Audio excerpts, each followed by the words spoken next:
Bismillahirrahmanirrahim. Assalamualaikum warahmatullahi wabarakatuh. Pertama-tama kita selalu panjatkan puji syukur kehadirat Allah Subhanahu wa taala atas nikmat yang dilimpahkan kepada kita semua.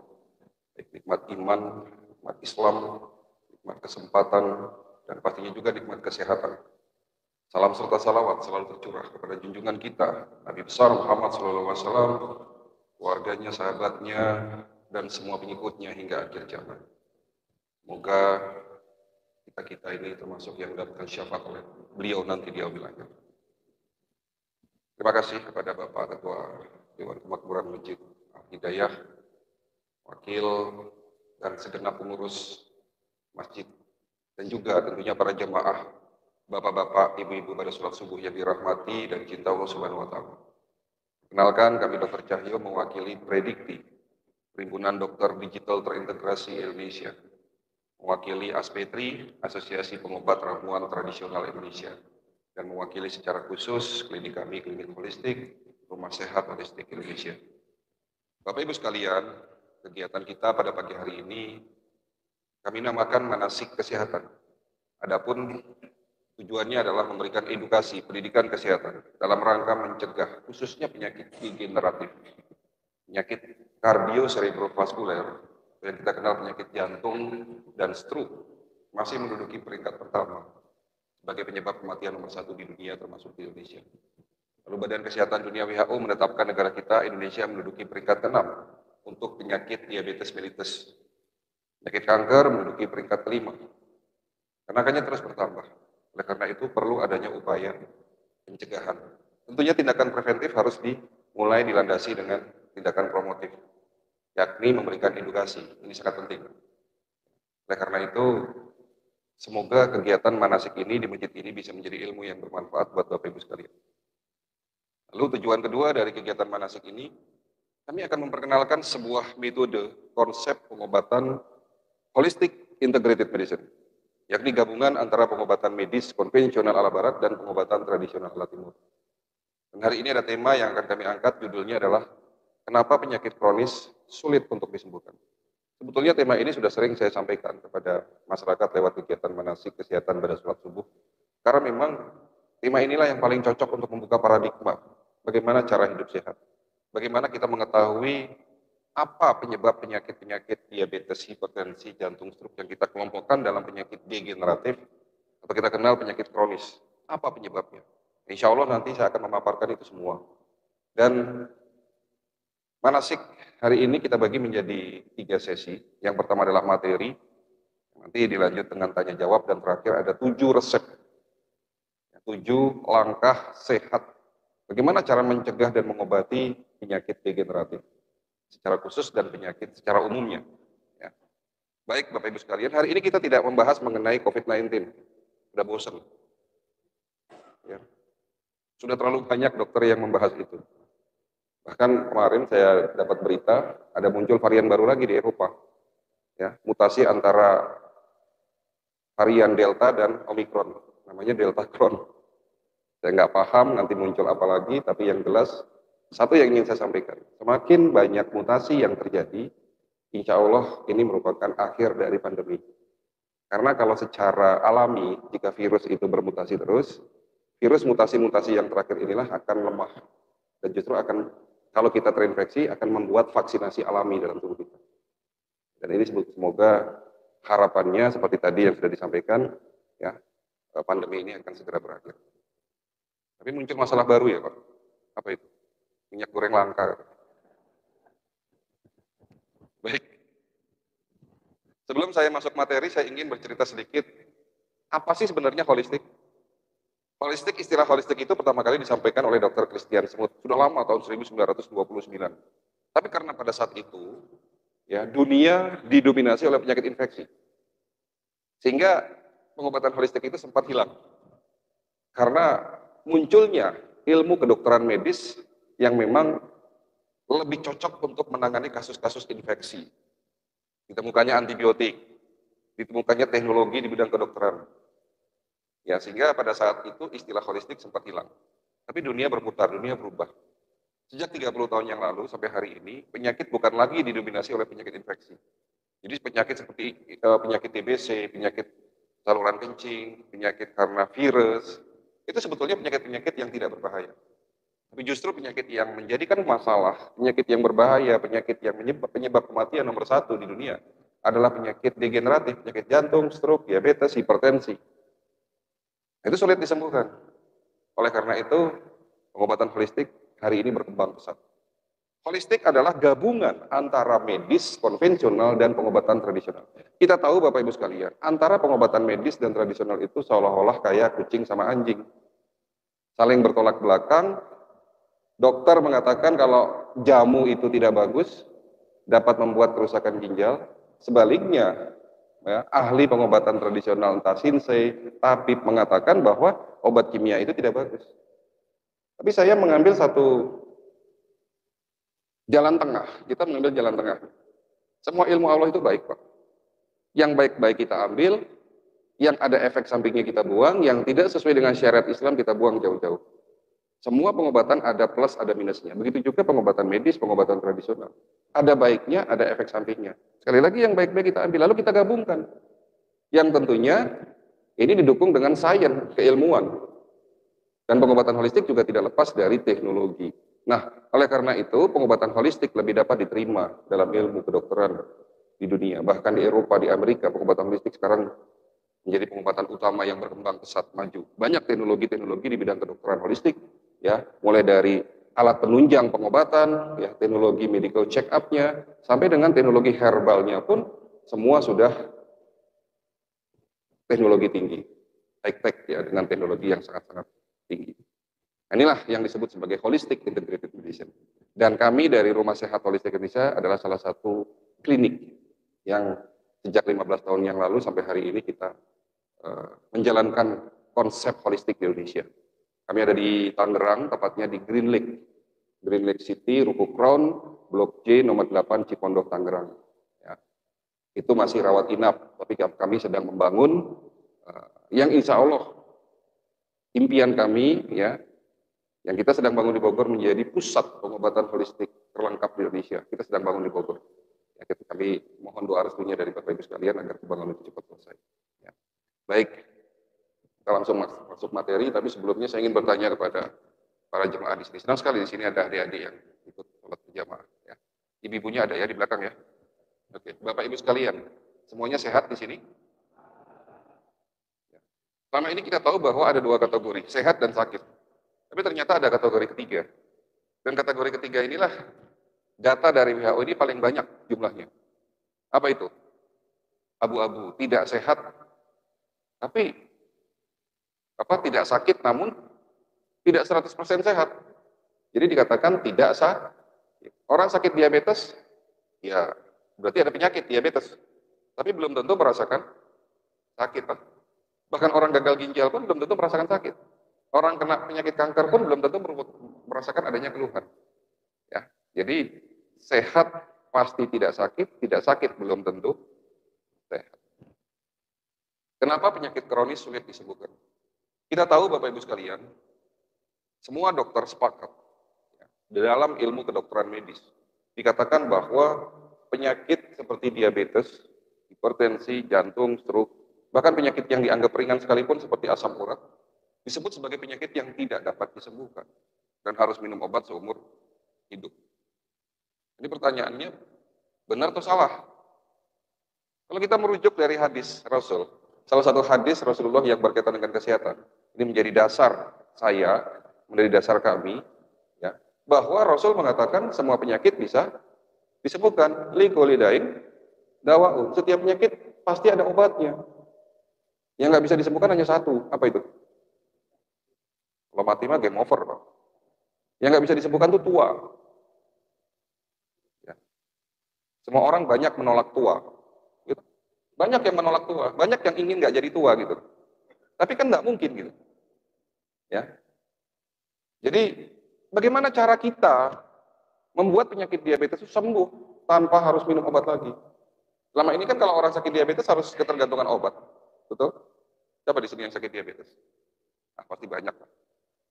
Kenapa saya bilang banyak? 20 tahun saya jadi dokter. Ya. Setiap hari itu dari 10 pasien yang datang ke klinik, 6, 7 orang kalau tidak diabetes hipertensi. Terutama yang usia-usia di atas 40 tahun. Kita akan bahas, kenapa penyakit tersebut sulit. Sulit ini bukan berarti tidak dapat disembuhkan, Bapak Ibu sekalian. Ya. Everything is possible. Nothing is impossible. Tidak ada yang tidak mungkin kalau Allah sudah berkehendak, betul? Kalau Allah sudah berkehendak, insya Allah sembuh, kan begitu. Nah, setiap hari kita berdoa dalam sholat kita, minta kesehatan. Tapi apa ikhtiar kita? Ikhtiar kalau kita sakit tentunya berobat.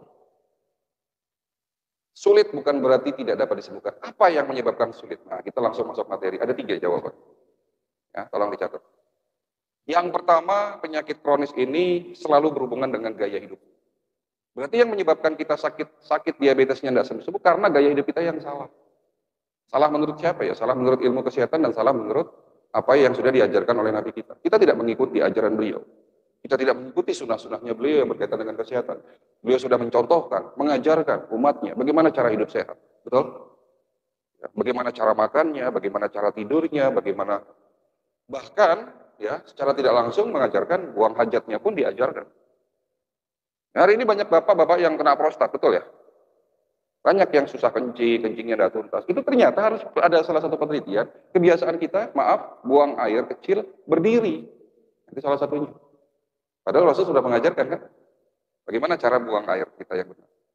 Nah, hal-hal seperti inilah yang mungkin kita abaikan.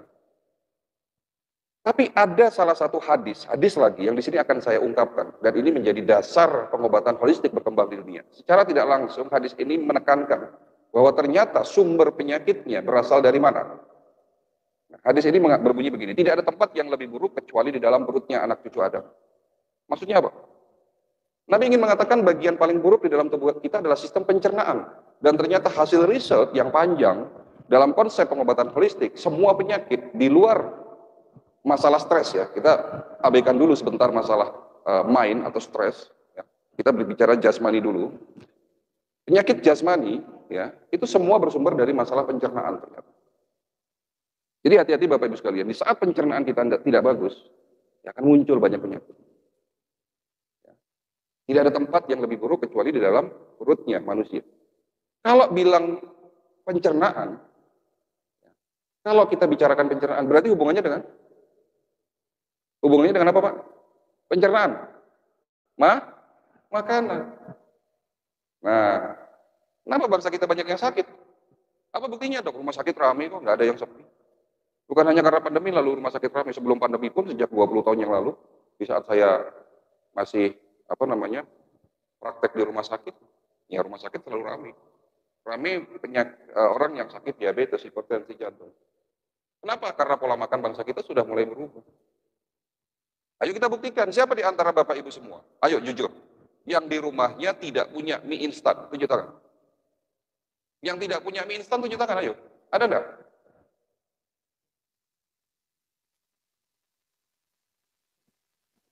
Seolah-olah mie instan menjadi makanan utama. Ya. Pertanyaan kedua, siapa di antara Bapak Ibu yang dalam waktu 1 minggu saja tidak makan goreng-gorengan? Selalu ada hikmah di balik bencana. Allah ingin memberitahu kita secara tidak langsung dengan adanya sulitnya minyak goreng. Jangan jadi stres malah ibu-ibunya. Berarti harus dibiasakan mulai sekarang, jangan ketergantungan dengan minyak goreng. Kenapa harus masak harus dengan minyak? Masih banyak cara lain yang lebih sehat, betul? Iya toh? Selalu ada hikmah di balik musibah, kan begitu? Oke, pertanyaan ketiga. Siapa di antara Bapak Ibu yang setiap hari makan minimal 3 jenis buah-buahan? 3, 2, 1. Tidak ada ya? Nah, kita sedikit akan belajar mengenai patofisiologi. Bagaimana terjadinya sakit? Tentunya sakit. Ya, tidak ada orang yang ingin sakit, betul? Nggak ada. Sakit itu muncul kenapa gitu? Berarti ada masalah, ada something wrong dalam tubuh kita, ada sesuatu yang tidak beres terhadap tubuh kita. Ya, ada sesuatu yang tidak berjalan dengan sebagaimana mestinya. Bagian terkecil tubuh Bapak, bagian terkecil tubuh makhluk hidup namanya apa? Secara jasmani. Tubuh manusia terdiri dari 3 unsur, body, mind, body, and soul. 3. Ini yang membedakan kita dengan hewan. Mind, pikiran. Body, jasmani. Soul adalah jiwa. Kalau hewan tidak punya pikiran, tidak punya jiwa. Hanya ada nafsu.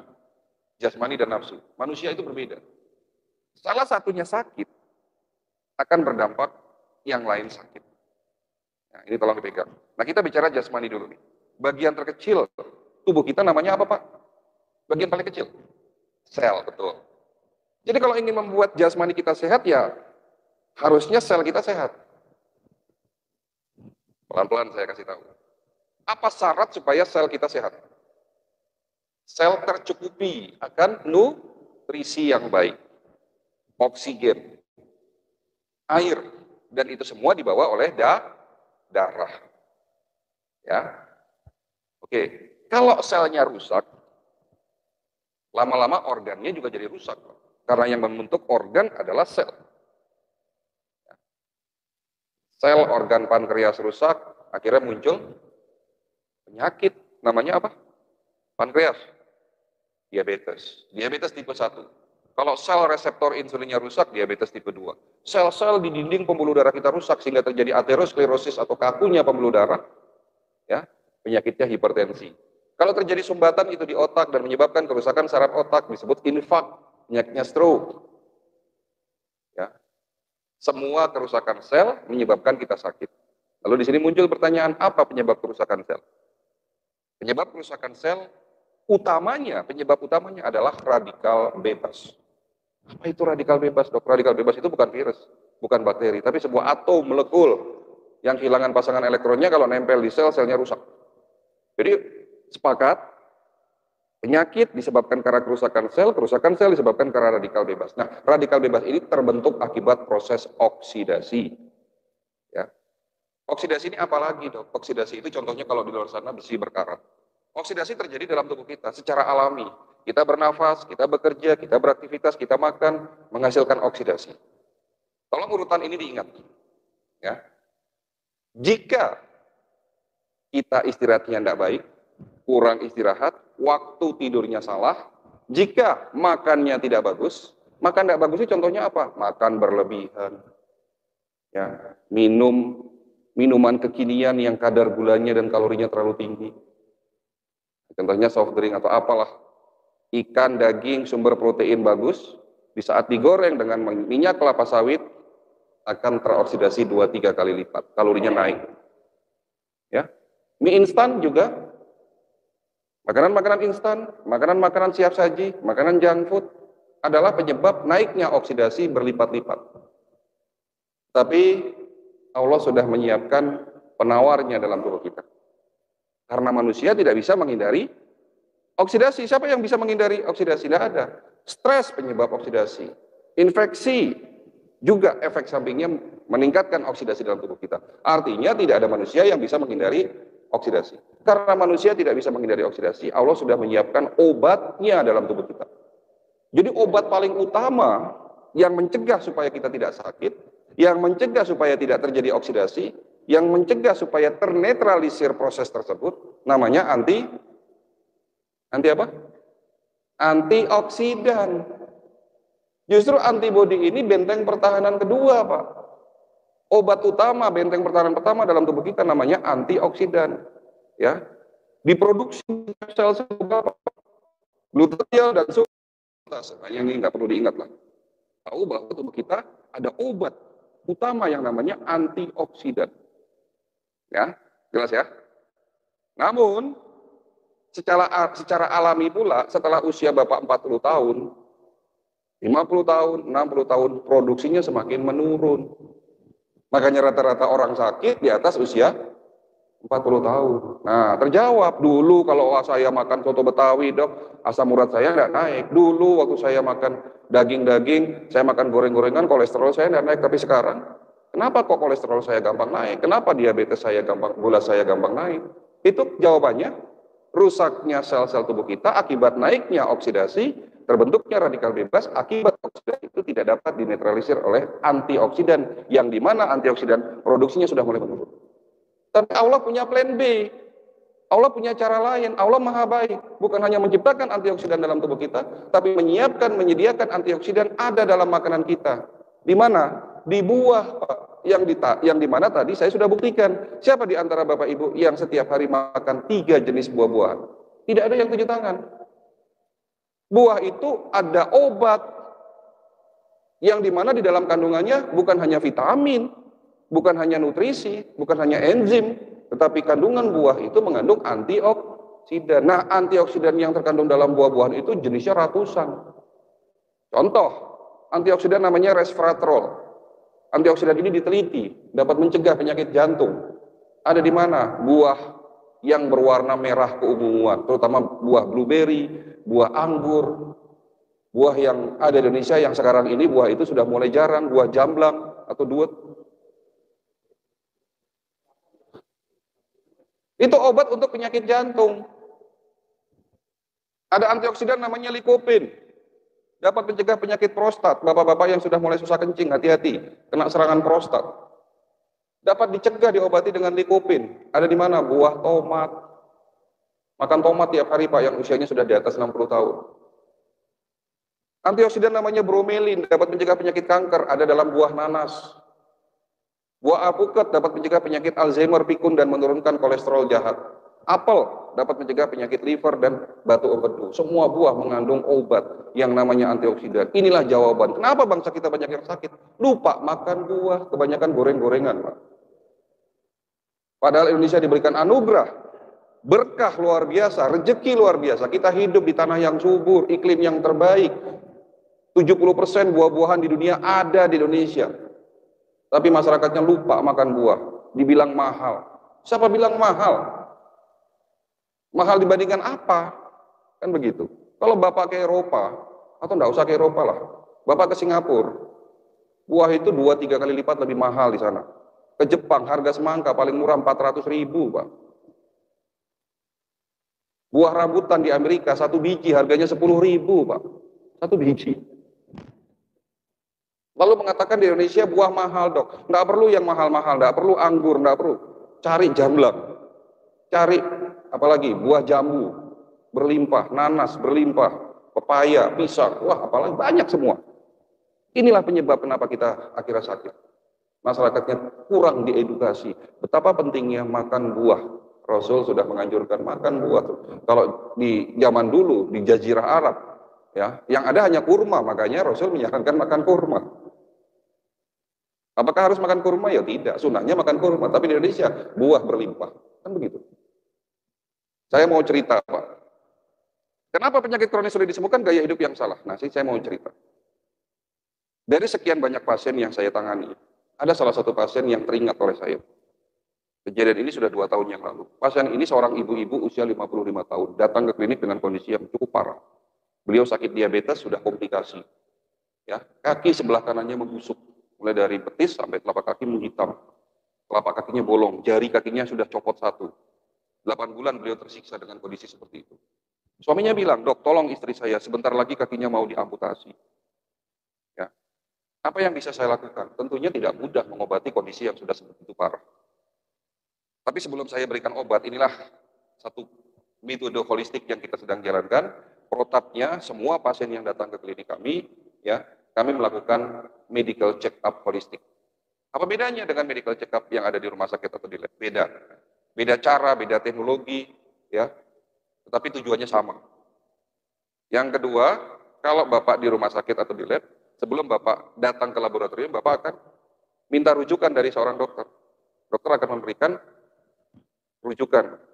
Keluhan saya ini ginjal, Dok, misalnya begitu. Dokter akan memeriksa fungsi ginjal.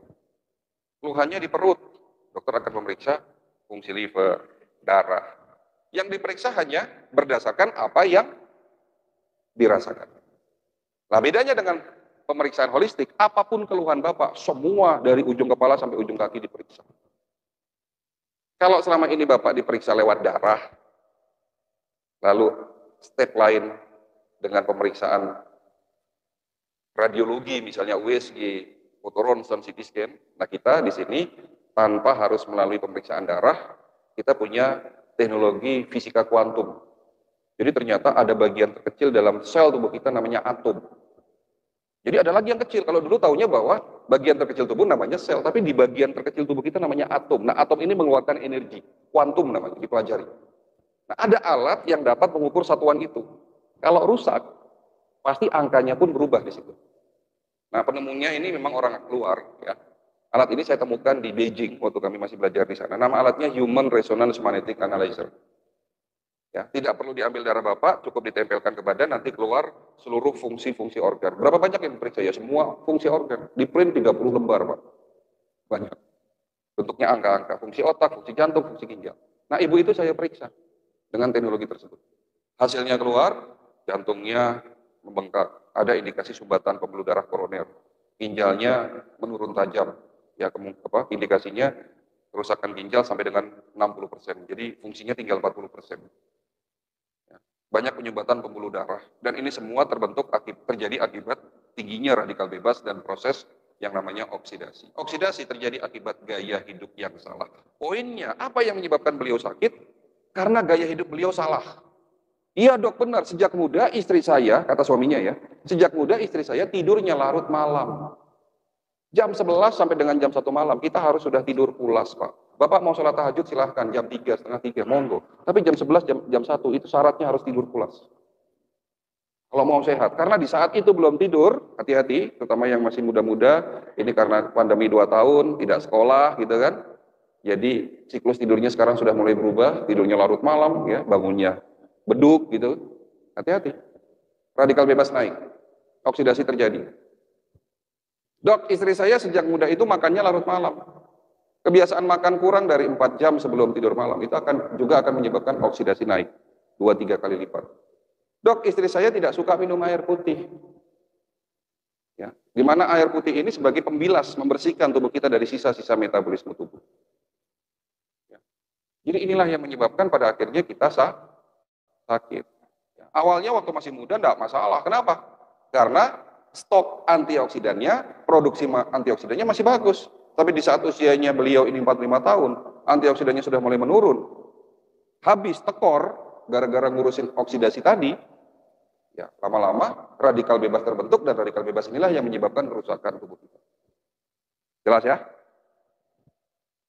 Memang butuh waktu yang lama, saya berikan obat, saya berikan pengertian, saya berikan edukasi. Alhamdulillah 8 bulan beliau sembuh dari penyakit. Mulai dari dirubah gaya hidupnya, saya atur pola makannya, minum obat teratur, ya tentunya dengan obat herbal yang ada di klinik kami. Di bulan ke-8 beliau sembuh tanpa harus diamputasi, kakinya sembuh, lukanya sembuh, ya bahkan komplikasinya pun membaik. Belum lama kemarin datang ke klinik saya hanya sekedar kontrol, udah seger badannya, jalan sendiri, tadinya pakai kursi roda, Pak. Sekarang sudah jalan, sudah baik. Suaminya bilang, dok, kebiasaan istri saya setelah sembuh ini muncul lagi, dok. Tuh, udah sembuh kok ada kebiasaan yang lama. Apa kebiasaan lamanya? Suka jalan-jalan ke mall lagi. Gitu.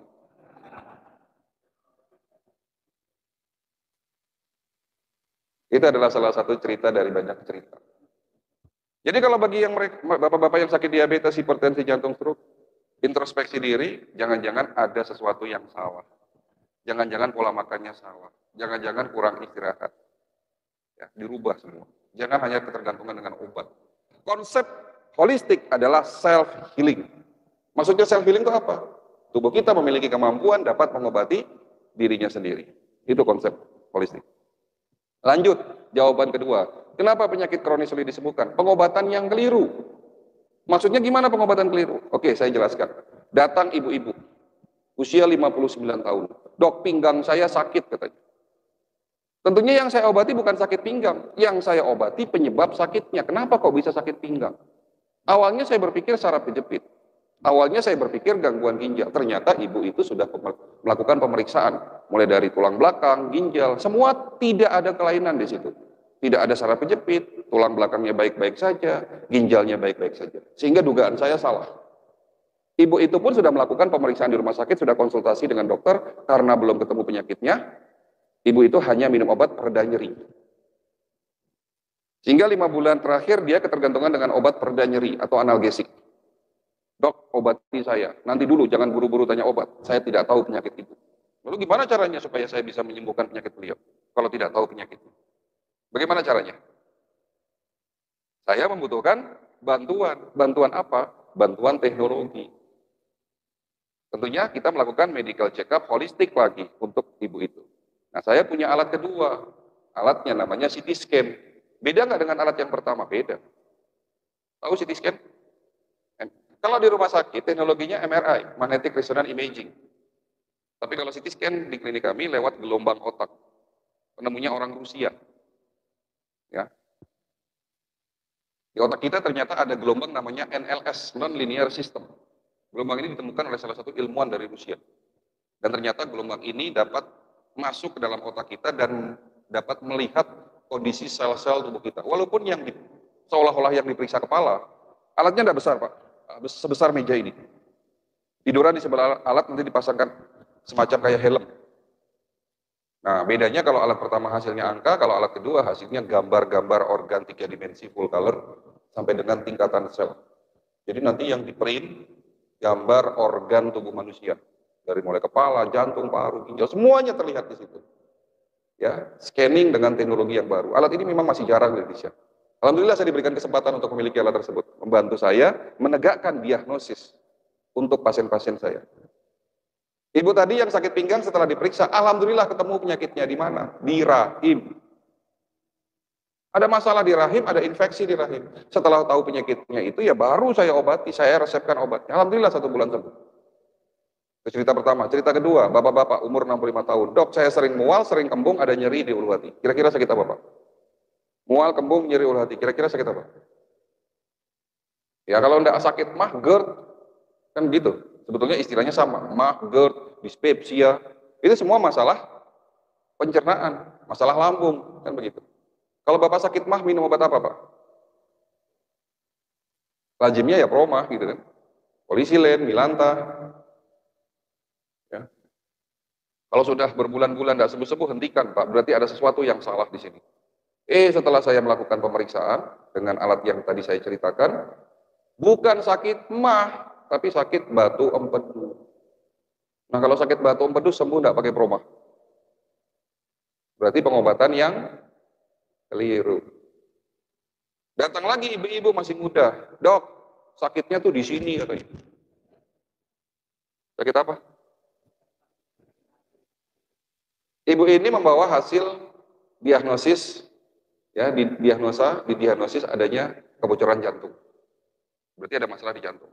Iya dok, keluhan saya kalau malam mau tidur tuh dada saya tiba-tiba suka berdetaknya suka kencang. Terus denyutnya sepertinya tidak teratur. Ternyata setelah diperiksa ada kebocoran jantung. Apakah salah diagnosis? Tidak. Untuk kasus yang ketiga ini tidak salah diagnosis. Tapi diagnosisnya tidak lengkap, kurang lengkap. Karena yang diperiksa hanya jantung. Ternyata penyebab sakit jantungnya ada gigi berlubang.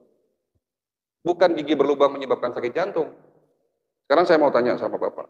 Pak, kalau Bapak punya gigi berlubang, itu berarti ada apa? Penyebab gigi berlubang itu karies, itu disebabkan karena kuman. Kumannya namanya Streptococcus.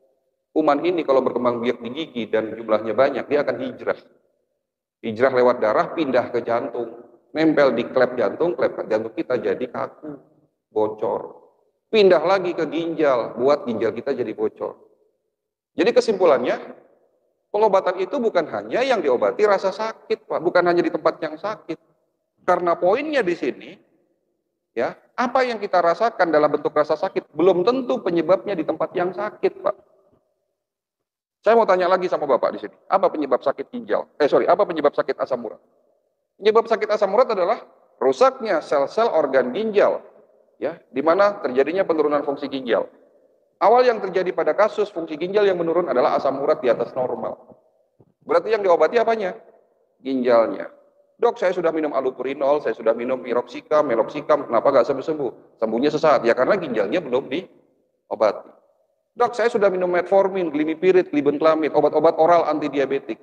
Di saat saya minum, gula darah saya turun normal. Tapi di saat tidak minum, naik lagi. Kenapa bisa seperti itu? Ya iya, karena fungsi dari obat tersebut hanya untuk membantu menurunkan gula darah. Sementara penyakit diabetes muncul akibat rusaknya atau degenerasi sel organ pankreas dan insulin. Yang diobati berarti apa? Ya pankreas dan insulinnya. Alhamdulillah dengan teknologi di bidang kedokteran herbal, nutraceutical, hari ini banyak teknologi-teknologi yang dapat menyelesaikan masalah tersebut. Mulai dari detox, konsep detoxnya dibersihkan dulu tubuhnya dari radikal bebas, sampai dengan konsep regenerasi sel. Sekarang ada obat herbal yang diciptakan di beberapa negara, salah satunya dari Jepang. Ada obat yang dapat meningkatkan stem cell dari plasenta sel telur. Saya kemarin juga dapat informasi ada obat dari Amerika, herbal juga, dapat meningkatkan nitrooksid yang dapat menyebabkan pembuluh darah kita menjadi yang tadinya kaku, lentur lagi. Jadi kalau otot-otot kita kaku, pegel, leher sering kenceng, dok, itu sudah pasti pembuluh darahnya kaku, pembuluh darahnya banyak tersumbat. Sekarang ada teknologi di bidang kedokteran holistik, di bidang herbal yang dapat membuat pembuluh darah kita lentur lagi. Tidak ada yang tidak mungkin. Kalau di luar sana ada dokter mengatakan, tidak bisa menyembuhkan penyakit diabetes. Begitu naifnya kita. Ilmu Allah luas, saya katakan.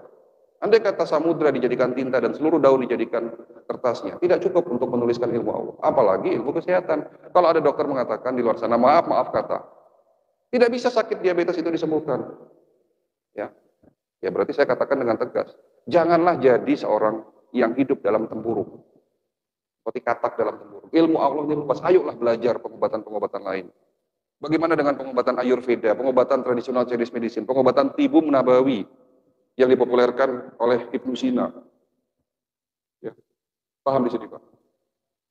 Jelas ya? Ya inilah yang kita maksud sebagai holistic integrated medicine. Jadi kenapa penyakit kronis sudah disembuhkan? Pengobatan yang keliru. Kemarin setelah acara manasik selesai hari Minggu kemarin,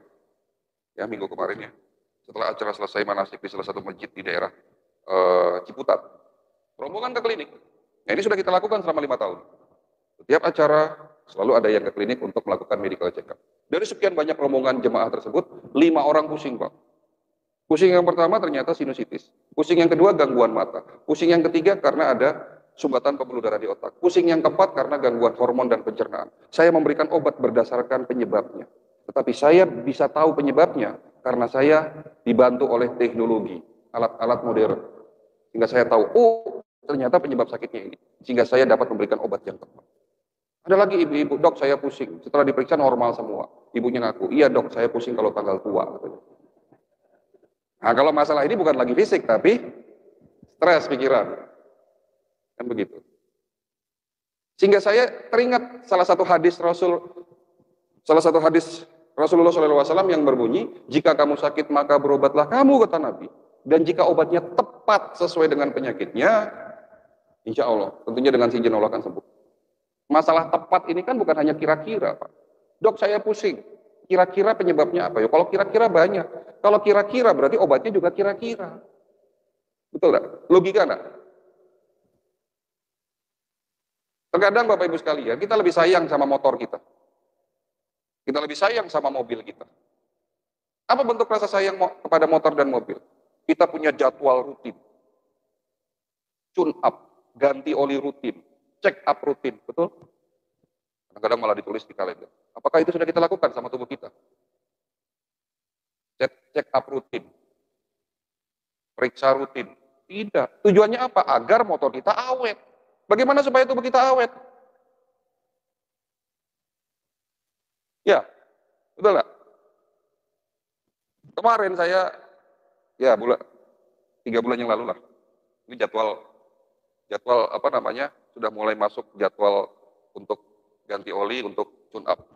Beberapa minggu terakhir ini saya di WA terus sama salah satu dealer. Ya, yang terhormat Bapak Dr. Ratri Cahyono, mobil Bapak sudah waktunya untuk melakukan tune up dan ganti oli rutin. Wah, dikasih tahu sama dealernya. Sampai seperti itu. Oke, kita lakukan. Saya periksa. Saya ganti oli, saya tune up. Kalau mobil zaman sekarang, tidak perlu nanya-nanya. Komentarnya tidak ada yang nanya-nanya.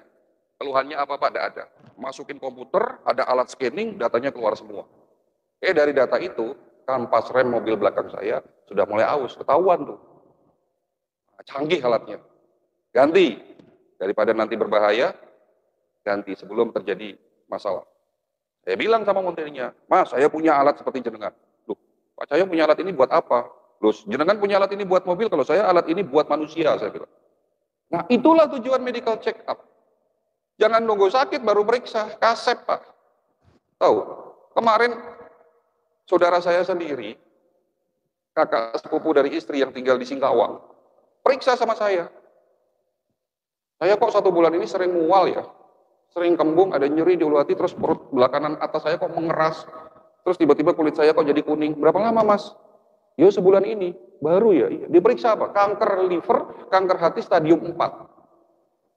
Wah ya sulit mengobatinya, sudah berupaya gimana kita obati, ya sudah kemana-mana kankernya sudah, udah kemana-mana, ke tulang belakang, kemana-mana.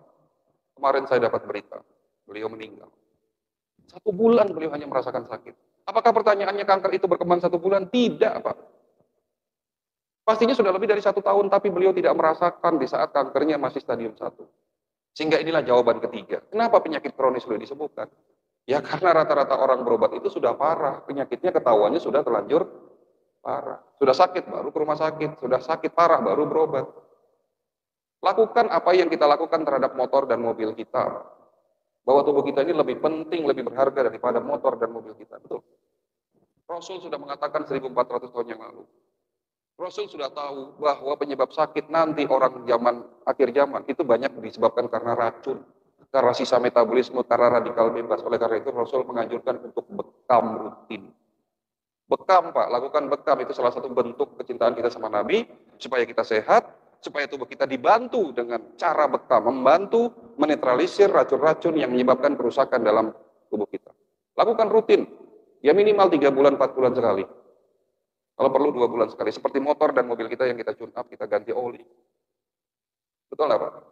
Nggak ada yang salah dari statementnya Nabi. Inilah bentuk ketakwaan kita sama agama ini, sama Allah. Percaya terhadap Al-Quran dan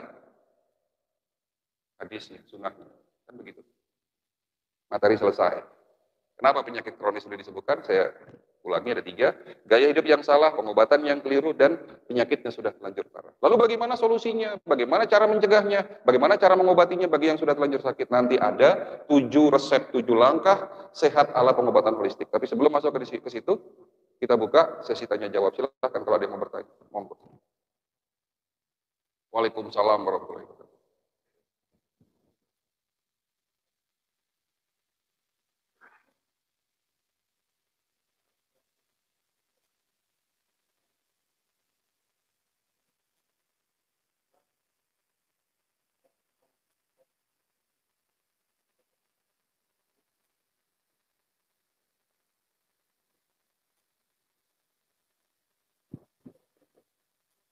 Ya.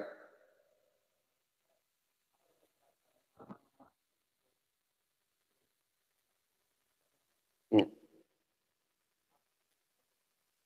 Waalaikumsalam warahmatullahi wabarakatuh. Lambung Bapak sudah dipakai berapa lama? Lambung Bapak sudah dipakai berapa lama? 50 tahun. Lama-lama tipis, Pak.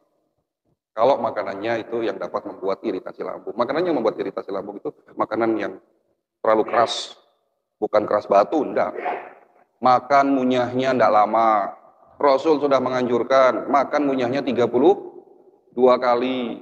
Tapi kita makan kayak ular, 5 kali ditelen. Sehingga apa? Lambung kita bekerjanya ekstra keras. Kebanyakan cabai, iritasi, kebanyakan mungkin minum-minum soda dulu, minum-minum dengan kadar gula yang tinggi, membuat kerja dari lambung kita bermasalah. Lama-lama yo, kayak mobil kita dipakai, diforsir tiap hari buat jalan, yo rusak. Itu Pak. Kalau dulu, dok saya kalau dulu makan cabai enggak apa-apa, ya dulu masih bagus, udah 50 tahun dipakai. Nah bagaimana caranya? Ya rubah gaya hidup yang nggak bagus. Perbaiki lagi dengan cara apa? Ya satu, makannya itu jangan berlebihan. Munyahnya yang benar, jangan buru-buru. Dan salah satu penyebab gangguan di lambung karena apa? Tekor enzimnya. Lambung menghasilkan 3 enzim. Ya. Nah enzim ini ya itu bisa didapatkan dari buah. Makanya dianjurkan makan buah sebelum atau sesudah. Sebelum makan. Sudah dilakukan belum? Jadi kalau sakit jangan buru-buru tanya obat. Dok obatnya apa? Jangan buru-buru tanya obat. Mungkin penyebab sakit kita karena gaya hidup kita yang salah, kan begitu. Benahi dulu gaya hidup yang salah, baru dibantu dengan obat. Minum VCO juga bisa membuat lambung kita baik. Ya, banyak kok obat-obat yang dapat membuat. Tapi kembali lagi, ya, jangan berpikir instan. Jangan hanya terpaku dengan obat-obat dan obat. Jangan. Masalah sakit pastinya dimulai karena masalah Apa tadi? Gaya hidup yang salah. Gitu ya Pak. Kalau ingin tahu lebih tepatnya, apakah ada masalah yang lebih serius, ya nanti medical check up. Jadi lihat itu, bukan hanya lambung, jangan-jangan bukan hanya lambung, jangan-jangan livernya. Selama ini kan tidak tahu tuh Pak, dikira lambung, ternyata liver, ternyata pankreas. Karena kan organ lambung itu bukan hanya lambung, di situ ada usus halus di bawahnya, di sebelah kanan atasnya ada liver, di sebelah kirinya ada limpa, yang semua berdekatan dan itu masuk dalam organ di dalam perut. Yang mana yang sakit? Jangan-jangan bukan lambung, atau jangan-jangan lambungnya sakit karena ada penyakit lain. Kan begitu. Jadi obat yang saya berikan itu berdasarkan nanti hasil dari diagnosis yang saya temukan. Gitu Pak. Kami sudah melakukan manasik kesehatan sudah 5 tahun. PR kami masih panjang. Ya. Jangankan di Bekasi, ya, jangankan di Jabodetabek. Kita targetnya Jabodetabek. Di Bekasi saja kita belum selesai, Pak. Sudah 2 tahun saya masuk Bekasi, masjidnya belum semua saya kunjungi. Kita kerjasama dengan Dewan Masjid Cabang Bekasi. Ternyata ribuan jumlah masjid. Sementara keterbatasan kami, ya, waktu yang bisa kita berikan untuk memberikan manasik hanya hari Jumat, Sabtu, dan Minggu. Kalau bulan puasa, saya tingkatkan lagi. Mulai dari insya Allah Rabu, kami Jumat, Sabtu, Minggu, kalau bulan puasa. Ya. Tapi ya itu tadi, karena keterbatasan kami belum bisa memasuki semua masjid di wilayah Bekasi. Ya, Bekasi Timur aja belum selesai. Gitu, Pak. Tapi insya Allah kita terus memberikan manasik kesehatan ini di masjid-masjid. Kenapa saya ambil pada sholat subuh? Kenapa tidak pada asar? Kenapa tidak habis pada isya? Subuh ini kita ini lagi fresh, gampang menerima informasi. Kalau saya ngisinya pada isya, ngantuk semua, Pak. Ya. Jadi gitu ya, Pak. Oke, ada pertanyaan lain? Ya, silakan. Waalaikumsalam warahmatullahi wabarakatuh.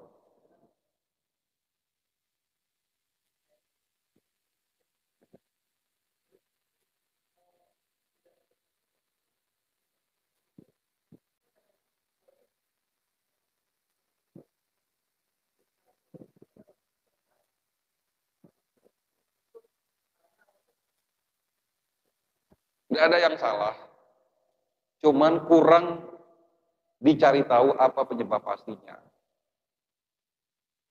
Obat yang Bapak minum pastinya hanya obat pereda nyeri.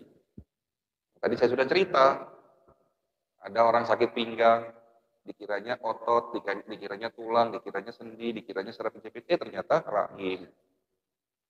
Bapak-bapak dikiranya sakit mah, ternyata liver. Begitu juga kan pertanyaan Bapak. Jangan-jangan penyakit autoimun. Tahu Pak penyakit autoimun? Penyakit yang disebabkan karena kelainan imun, nama penyakitnya rheumatoid arthritis. Berarti yang diobati apa? Imunnya. Jangan-jangan itu bermula dari masalah darah Bapak yang tidak dapat mensuplai tulang Bapak dengan baik, kekurangan oksigen, kekurangan nutrisi, kekurangan zat kalsium. Kalau kita bicara kekurangan, apakah kita kurang makan yang mengandung kalsium? Belum tentu. Jangan-jangan metabolismenya terganggu, jangan-jangan penyerapan nutrisinya terganggu di ususnya. Berarti pengobatan holistik itu memang tidak mengobati di tempat yang sakit, tapi mencari tahu dari hulu ke hilir. Saya sarankan, apapun keluhan Bapak Ibu sekalian hari ini, baik yang sakit maupun yang tidak sakit, ya sudah jangan kira-kira. Kalau tadi Bapak tanya, dok kenapa saya begini begitu, pasti jawaban saya kira-kira. Betul lah Pak? Oh kira-kira itu gangguan saraf, kekurangan vitamin B1, B6, B12. Oh kira-kira itu ada osteoartritis, ya betul, itu ada kerusakan jaringan sendi di lutut.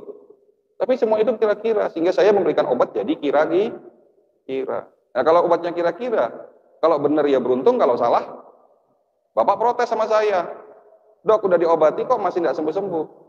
Ya karena obatnya salah. Gitu ya Pak. Periksa. To the point, periksa. Ya.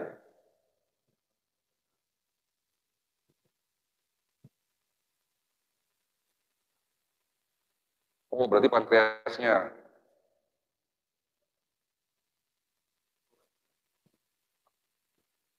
Nggak suntik insulin. Biasanya tipe 1 sudah injeksi insulin.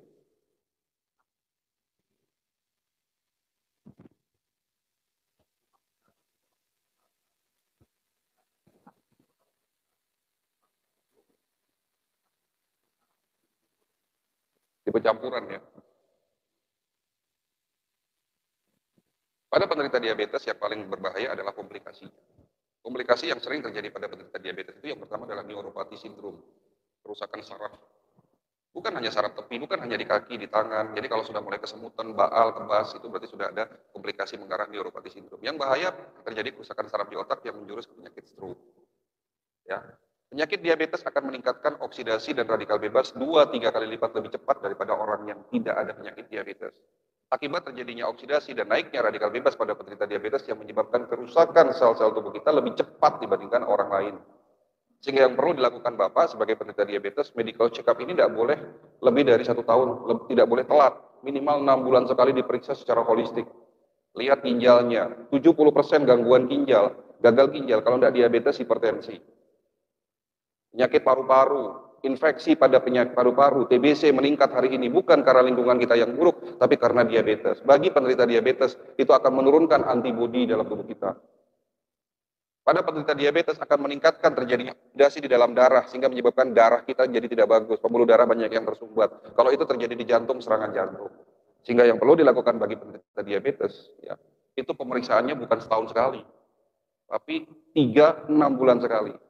Karena sekali lagi, diabetes disebut sebagai the mother of disease, ibunya dari semua penyakit. Orang yang sakit diabetes nanti akan muncul penyakit-penyakit yang lain. Karena efek dari radikal bebas dan oksidasi terjadi 2, 3, 4 kali lipat lebih cepat pada penderita diabetes yang tidak terkontrol. Apalagi penderita diabetes yang punya masalah secara psikologi, stres. Wah, itu udah pasti naik semua itu. Gitu, Pak. Jadi yang harus dilakukan kembali lagi adalah, yuk, saya undang Bapak untuk medical check up, kita lihat semua organ-organ tubuhnya.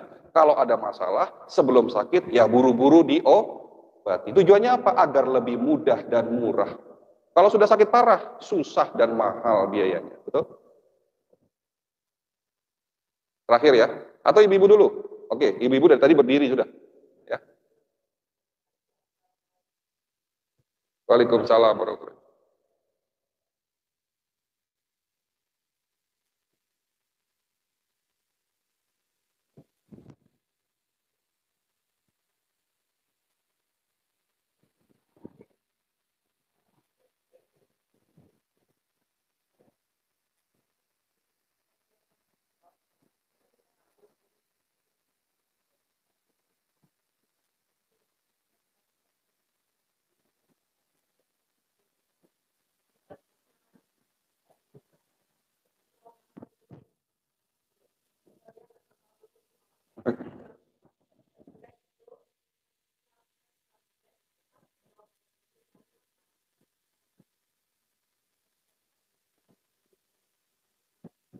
Ya.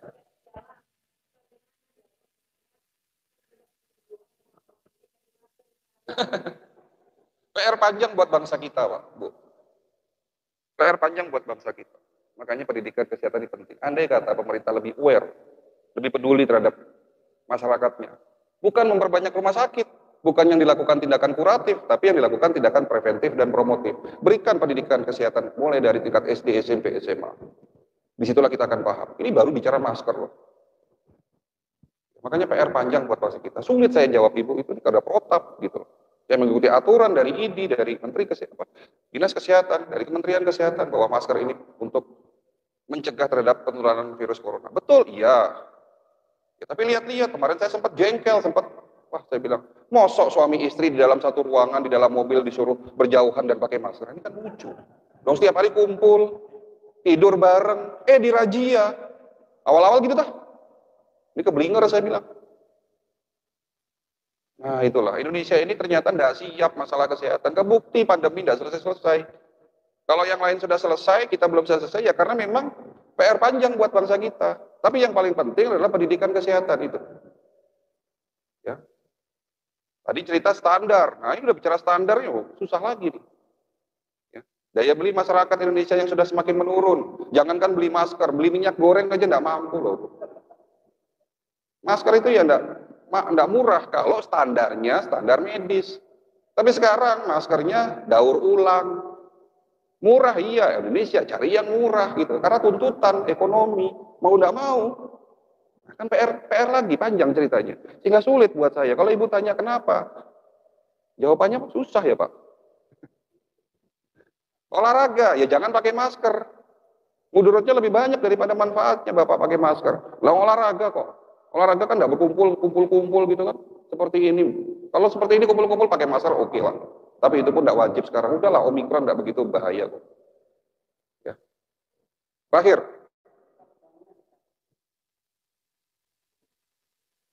Waalaikumsalam warahmatullahi wabarakatuh.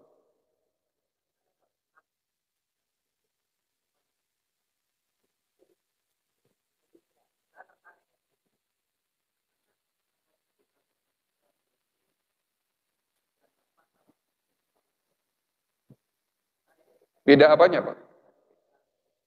Oh beda harganya.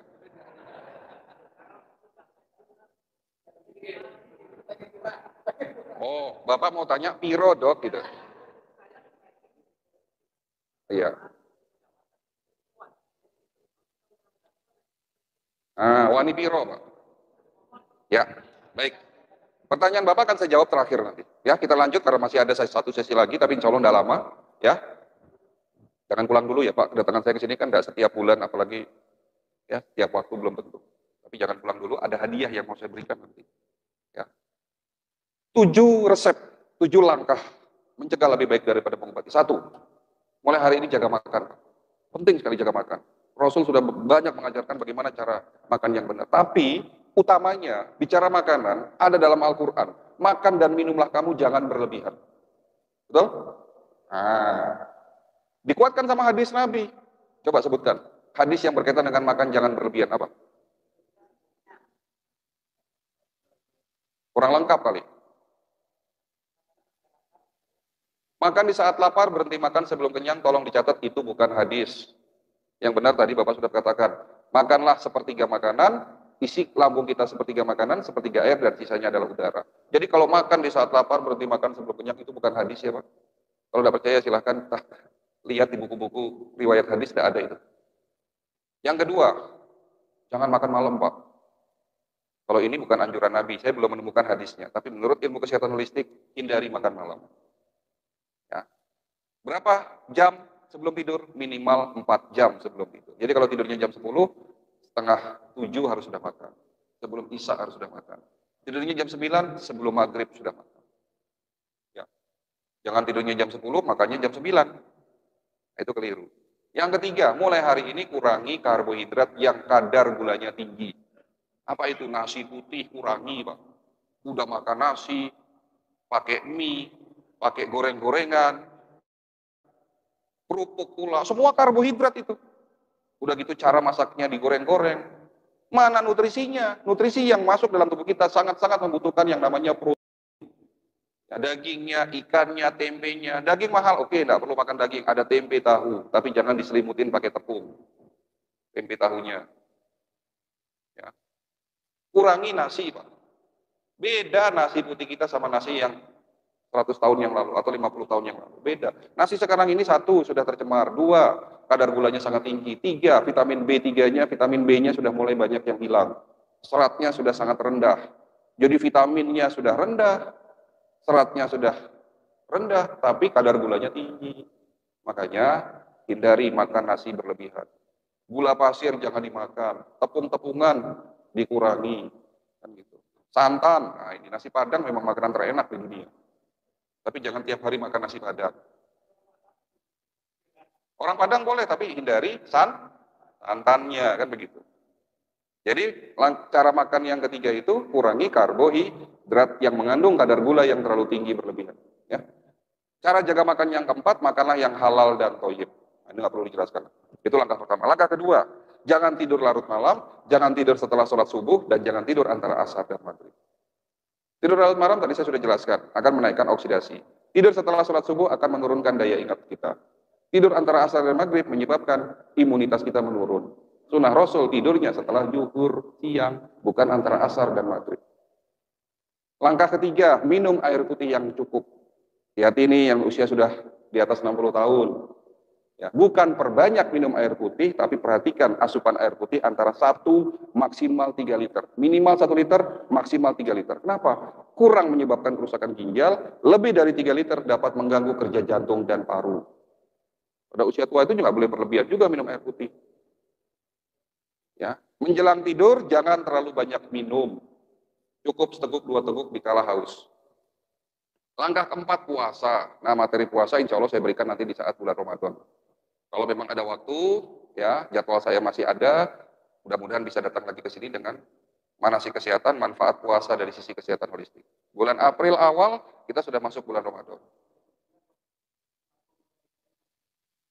Nggak tahu saya, jadwal saya, yang tahu Mas Darwin. Nah, nanti hubungin sama Mas Darwin. Langkah kelima, ada hadis terakhir yang ingin saya sampaikan di sini. Di dalam tubuhmu ada segumpal daging. Dan jika segumpal daging itu rusak, maka rusaklah seluruh tubuhmu. Yang dimaksud Nabi? Hati. Langkah kelima, jaga hati. Dari apa, Bu? Penyakit hati. Penyakit hati itu apa contohnya? Suka ngelihat orang susah, susah ngelihat orang senang. Nah, itu penyakit hati. Ria, penyakit hati. Iri, dengki, sombong, takabur, penyakit hati. Saya kemarin dengar ada salah satu imam, salah satu habib ya di Arab Saudi ceramah pakai bahasa Arab tapi diterjemahkan. Ternyata nanti ada umat Muslim yang duluan masuk neraka bahkan sebelum Fir'aun. Ternyata umat Muslim. Kenapa? Karena ria. Sholatnya ria, sedekahnya ria. Jadi cemplungin dulu ke neraka. Sebelum Fir'aun malah. Ngeri jadinya kita. Ya. Itu juga penyakit hati. Jadi kita melakukan sesuatu bukan karena keridhaan dari Allah gitu loh. Bukan ridho sama Allah, bukan tujuannya karena Allah, tapi kita melakukan sesuatu karena ingin dilihat orang. Gitu. Ya, hati-hati. Itu adalah penyakit hati. Penyakit hati nanti ujungnya stres. Kalau sudah stres, stroke, tensi tinggi, nah itu kan. Makanya jaga yang suka marah-marah, redam marahnya, perbanyak senyum, kan begitu. Karena senyum itu ibadah. Kemarin ada ibu-ibu nangis di depan saya setengah jam nggak berhenti. Loh, kenapa ibu nangis? Saya sakit dok, ini dan itu, diabetes, hipertensi jantung, stroke. Ibu kenapa kok bisa begitu? Saya diselingkuhin suami saya. Nah ini penyakit hati nih, stres. Kapan diselingkuhinya? Sudah 30 tahun yang lalu. Loh, nggak move on nih ibunya. Sudah 30 tahun yang lalu ditinggalin suaminya, kok masih ingat terus? Nah, akhirnya kenapa? Hatinya sakit, jasmaninya juga ikut sakit. Sudah jatuh, ketimpa tangga, namanya saya bilang. Ya, itu langkah kelima, jaga hati. Langkah keenam, olahraga, Pak. Rasul olahraga, ya, supaya sehat. Tapi olahraga juga bisa membunuh kita. Kalau olahraga tidak dilakukan dengan cara yang benar. Syarat olahraga 3, teratur, terukur, sesuai umur. Umur 60 tahun ya jangan main futsal, Pak. Masa 60 tahun main futsal, main bulu tangkis. Ada enggak ada. Pasien saya kemarin 75 tahun kena serangan jantung gara-gara ikut klub West Jakarta Bogor. 75 tahun kok ikut klub West Jakarta Bogor tuh gimana? Nah, itu ngoyo namanya. Ada lagi bapak-bapak 65 tahun, lututnya bengkak, kenapa? Main futsal dok, jatuh. Nah, itu enggak sesuai umur namanya. Malah jadi penyakit. Ya. Jadi olahraga itu harus teratur, terukur, sesuai umur. Nanti kapan-kapan kita bicarakan lagi masalah olahraga. Dan yang terakhir, medical check up sebelum sakit. Nah, itu jawabannya. Piro dok, nah, itu tadi pertanyaan beliau, piro dok. Klinik kami melayani 2 pasien, pasien umum dan pasien khusus. Pasien umum tidak pakai syarat apapun. Siapapun yang datang ke klinik dilayani dengan status umum. Berapa biaya pasien umum untuk medical check up holistik? Tidak mahal, hanya 1.750.000. Kenapa saya bilang tidak mahal? Karena kalau Bapak melakukan medical check up komplit holistik di rumah sakit, biayanya 30 juta. Berarti 1.750.000 itu saya anggap tidak mahal. Ada lagi yang lebih murah. Kalau Bapak mau jadi pasien khusus kami, biayanya separuhnya dari umum, Pak, 875.000. Lebih murah daripada PCR swab, ayo. PCR swab dulu sempat 1,5 juta, betul nggak? Turun lagi 1 juta. Bertahan 850.000, itu bertahan lama setahun lebih. Sekarang memang sudah murah. Tapi dilakoni masyarakat, mau naik pesawat PCR swab, mahalan PCR swabnya daripada tiketnya, betul nggak? Nah ini ada medical check up holistik yang kalau di luar sana biayanya puluhan juta, ini hanya 875.000. Tapi untuk jadi pasien khusus ada syaratnya. Apa syaratnya? Pasien khusus itu hanya yang boleh Bapak yang mendengarkan ceramah saya sampai selesai di masjid ini. Termasuk di rumah yang mendengarkan ceramah saya lewat online. Gimana caranya? Di sana ada Mas Darwin. Daftar. Apakah harus daftar loh? Iya, kalau nggak daftar lagi gimana taunya saya Bapak dari masjid ini? Daftar dulu, nggak jadi ya nggak apa-apa kok. Yang penting daftar dulu, ya. Kalau periksanya nggak harus hari ini gimana dok? Boleh, silahkan, kapanpun boleh. Nanti hubungi sama Mas Darwin. Daftar sekarang, nanti periksanya kapan-kapan. Tapi kapan-kapan ya jangan setahun, lupa Pak.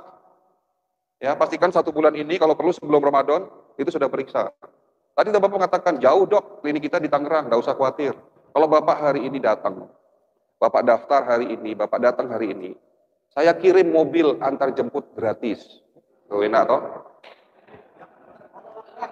Jadi tidak ada alasan untuk tidak medical check up, sudah diberikan murah, diantar jemput gratis. Hari ini langsung saya yang nangani, karena hari ini saya praktek. Di klinik kita bukan hanya dokter kami, bukan hanya saya, tapi nanti ada beberapa dokter. Nah kalau Bapak mau ketemu saya, ya hari ini. Saya praktek hari ini kebetulan. Nanti diperiksa, tidak lama, paling lama periksanya 15 menit, dengan konsultasi ya sekian menit lah. Pulang bawa rapot sebendel. Mudah-mudahan rapotnya tidak ada yang merah Pak. Kalaupun ada yang merah, tidak usah khawatir, ada remedi. Maksudnya ada solusi untuk memperbaiki yang merah-merah itu jadi baik. Betul? Semua ada solusi insya Allah. Disitulah saya akan memaparkan masalahnya di mana. Yang sering sakit ini apa masalahnya. Semua nanti ketahuan insya Allah. Jangan takut untuk periksa. Nanti ketahuan periksa penyakitnya jadi stres. Jangan. Semua ada solusi. Itu yang bisa kita berikan. Manasik kesehatan ini cukup sampai di sini. Manasik kesehatan ini bukan hanya berakhir dengan teori, tetapi prakteknya adalah melakukan medical check up dan nanti ada tindakan-tindakan holistik yang saya akan berikan. Ya. Dan terakhir ada buku judulnya Mind, Body and Soul. Kebetulan yang nulis saya sendiri, saya berikan gratis nanti di klinik. Ya, sebagai buku petunjuk panduan pengobatan secara holistik. Cukup sekian dari saya, mohon maaf kalau ada penyampaian yang salah. Semoga kegiatan manasik ini bisa menjadi ilmu yang bermanfaat buat kita semua. Akhirul kata, wabillahi taufiq wal hidayah. Wassalamualaikum warahmatullahi wabarakatuh.